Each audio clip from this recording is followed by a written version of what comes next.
Hey guys, thanks for joining me again. And I just wanted to bring a little update on the Masterbuilt barbecue pit smoker. And I also wanted to do another little cook for you.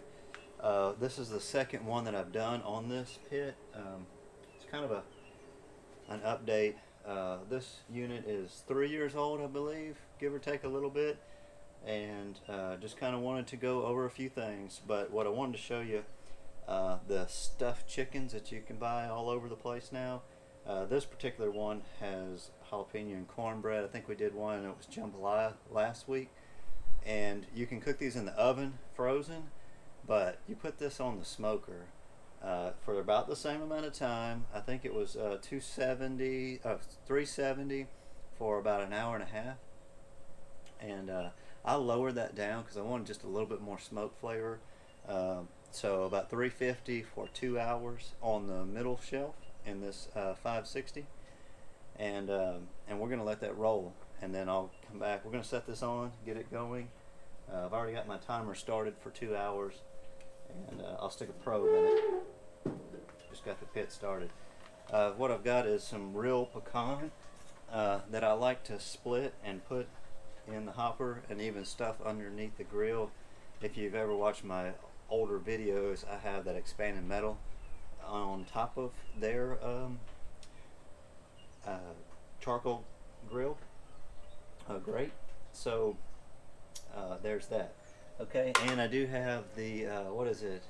I don't even remember now. The SS mod or whatever, stainless steel mods in the firebox, and that drip pan cover.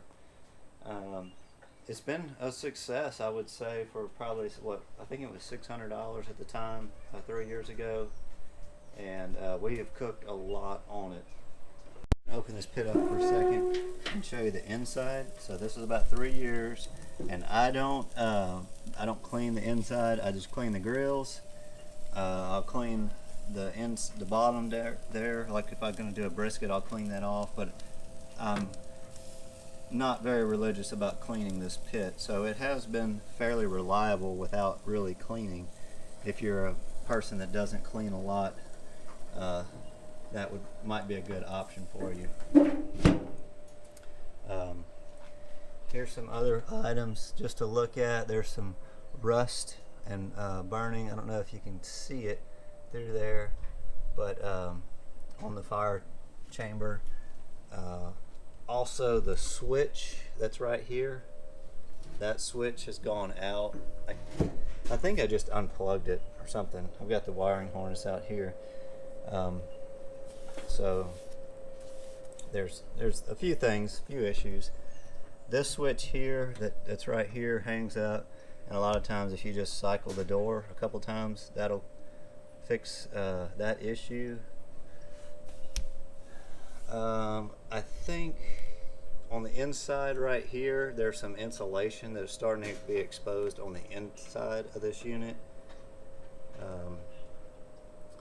And let's see what else. This sits outside, and I have a dog that digs, so you can see my mess here.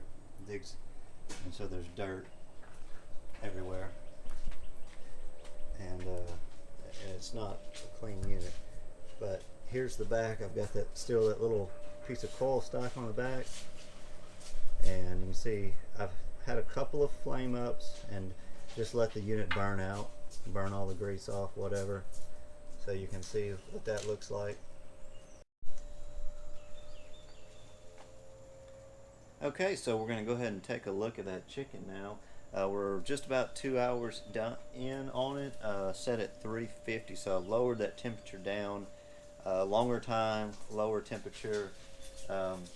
Looks like I've kind of probed around with my thermometer, and I'm about 194 degrees, so I'm really could have used a little bit lower temperature. But what I like about the way when you cook it this way is the rice is all dried. It's not mushy. A lot of times when especially if they're frozen and you cook them, the rice gets really mushy, and to me that's not as good as if it's all dried, and not that the chicken is dried out, but the rice is fully cooked and not mushy is really what I'm referring to. So let's look and see what we have here. So nice, all smoked chicken. The skin is a little dry on this one. I actually had to leave for a little bit and didn't get to spray it down. I usually like to spray it down, but I think this is going to work out real good. Let's go cut it open. Just maybe just a little overcooked, but still got plenty of juice in there. And then this is what I like. It's a little. This is a cornbread, but you can see that it's pretty much staying together. A lot of times when you cook these in the oven, it's just mushy, and so this is what I like. It's really good. Okay. All right. So thanks for joining me for this. Let's get a little taste here. Try it out.